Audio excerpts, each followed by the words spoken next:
Chapter 20, Dr. Wu. The elevator still smelled like Sasquatch, even though the creature was long gone.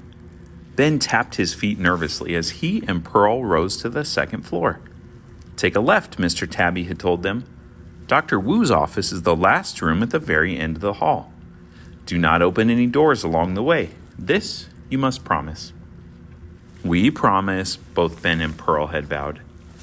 There were no windows in the second floor hallway and no overhead lights. The only light trickled from the end of the hall where a door stood open. "That must be her office," Ben whispered.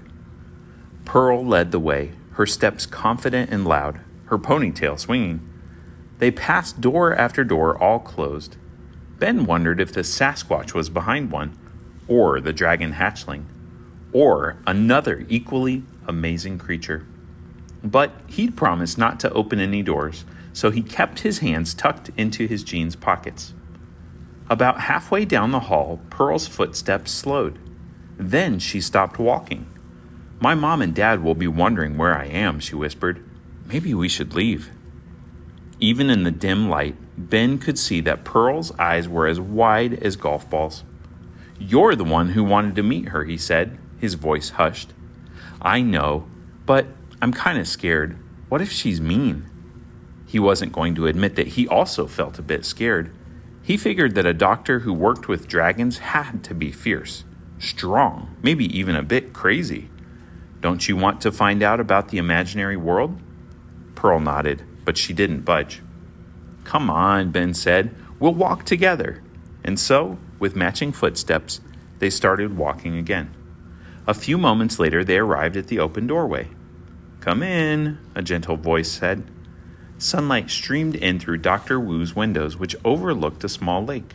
The water sparkled, the factory reflecting on its calm surface.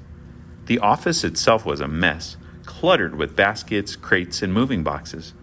A huge wooden desk, its legs carved like dragons, sat in the corner of the room. Papers and books covered the desktop.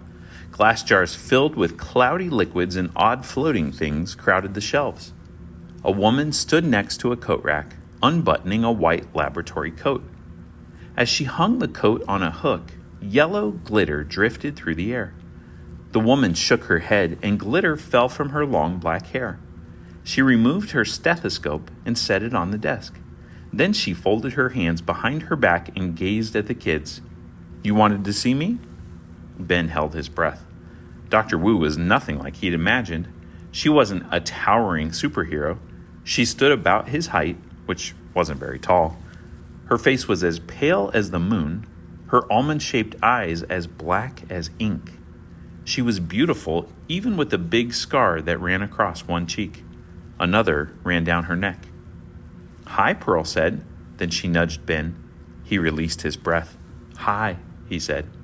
"Please sit down." Ben settled on a stack of boxes, as did Pearl. After brushing yellow glitter from her skirt, Dr. Wu sat at her desk and faced the kids. "I've just returned from a house call, so I haven't had time to clean up the fairy dust." "Fairy dust?" Pearl whispered. Dr. Wu tapped her fingers on her desk. Her right index finger was missing. Ben remembered the paper he and Pearl had signed about not blaming Dr. Wu if something crushed, stomped, vaporized, or bit them. Had something bitten off Dr. Wu's finger? "Mr. Tabby informed me that you were sent to retrieve the Sasquatch," Dr. Wu said. "Clearly, you've been successful." "Yes," Ben said. "I'm sorry I didn't bolt the door. It was my fault it got out." "I also understand that you found our missing wyvern hatchling." "Yes," Ben said again. "My grandpa's cat heard it. I'm sorry about that, too." "Did you say fairy dust?" Pearl asked. "Fairies are real?" Dr. Wu didn't answer that question. Instead, she stifled a yawn. "Excuse me, I've had a long journey and I need to get some sleep." She leaned back in her chair. "What is it you wish to see me about?" Pearl looked at Ben. He nodded encouragingly. She scooted to the edge of the box and spat out the following questions at rocket speed. "Who are you? And where's the imaginary world? And how do you get to it? And how come no one else knows about it? And if dragons really exist, then how come everyone says they don't? And if there are Sasquatches and dragons, then are fairies real? And what about unicorns? Because I'd really like to meet a unicorn. Can I meet a unicorn? And why do you have yellow glitter in your hair? And she paused for a millisecond. Can we go to the imaginary world with you? She took a long breath, then closed her mouth. Silence filled the room.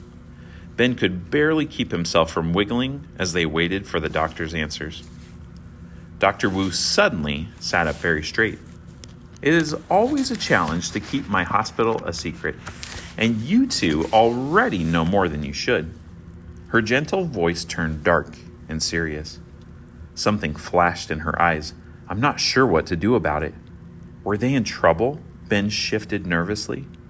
Was Dr. Wu going to tell his parents that he'd caused that big mess in the senior center? And that he captured the mulberries with a net? You don't have to do anything, he said. We won't tell anyone about the hospital. That's right, Pearl said, and we won't tell anyone about the Sasquatch. Or the hatchling, Ben said. We promise, Pearl said. Yeah, we promise. Dr. Wu did not appear convinced by these eager promises, for her brow remained furrowed, her lips pursed. She looked from Ben to Pearl and back to Ben.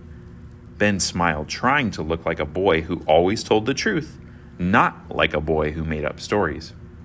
What was the doctor thinking? She looked at Pearl again. Pearl smiled too, the big gap looking like a piece of black licorice stuck between her teeth. Dr. Wu pressed a button on her desk intercom. Mr. Tabby, we have a serious breach in security. Do you have any suggestions? Mr. Tabby's voice drifted from the speaker. We could have the dragon carry them away and leave them somewhere, a mountaintop perhaps, or a deserted island. That is an option, Dr. Wu said, but what if they were rescued? They'd still know our secrets. Very true. Mr. Tabby paused for a moment. Ben was about to assure Dr. Wu once again that he'd tell no one about the hospital when Mr. Tabby said, I have a brilliant idea. We could leave them with the Cyclops. He's always hungry. You've got a Cyclops? Pearl asked. That's so amazing. Ben couldn't believe Pearl was more interested in the fact that Dr. Wu had a Cyclops than the fact that she might feed the kids to the Cyclops. He slid off the boxes, then took a couple steps backward. I think we better be going. I don't think feeding them to the Cyclops is a good idea, Dr. Wu told Mr. Tabby. Too messy. I don't think feeding them to the Cyclops is a good idea, Dr. Wu told Mr. Tabby. Too messy. Too messy? Ben mumbled. How far was that elevator? If he made a run for it, could he get there before Dr. Wu changed her mind? And if the children went missing, we'd have to deal with the local police. There must be a better way to handle this situation, Dr. Wu said. Hey, Pearl said, as she also slid off the boxes. What are you talking about? You don't need to do anything. Ben and I promised. We promised. Once again, Dr. Wu's gaze traveled from Ben to Pearl and back to Ben. I wonder, she leaned her elbows on the table. I wonder. She tapped her fingers again. I've only done this one other time, but I wonder if... Ben took a few more steps backward. He was in the doorway now, his legs poised and ready to bolt if the dreaded words, feed them to the, came out of Dr. Wu's mouth. Mr. Tabby, Dr. Wu said. Yes? I think I have the solution. Dr. Wu's face relaxed. They seem like nice kids, and it takes skill and cunning to catch a Sasquatch. Since they already know too much, and since we could use some extra hands around here, she smiled, I will make them my apprentices.